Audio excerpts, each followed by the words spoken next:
কি বলেছে, find the simple interest on 3000 at 7.2% per annum rate of interest for the period of 22 February to 23 April।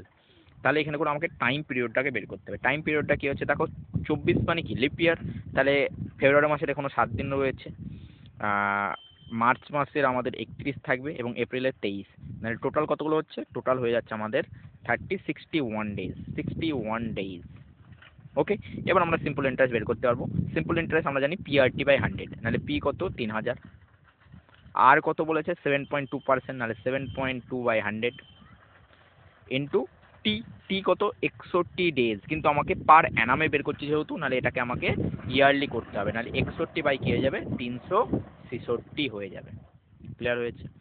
দেখো point তুললে এখানে করে আরেকটা জিরো চলে আসবে, তিনটে জিরোর সঙ্গে তিনটে জিরো কেটে দিলাম, 61-র সঙ্গে এটা কাটলে 6 হয়ে যাবে, 6 দিয়ে 72 কাটলে কত হয়ে যাবে 6-12, তাহলে 12-3 কত হয়ে যাবে, 12-3 হয়ে যাচ্ছে আমাদের 36, তাহলে 36 হয়ে যাবে আমাদের সিম্পল ইন্টারেস্ট, 36 হয়ে যাবে আমাদের simple interest. Option number C হবে একেবারে সঠিক উত্তর। ধন্যবাদ।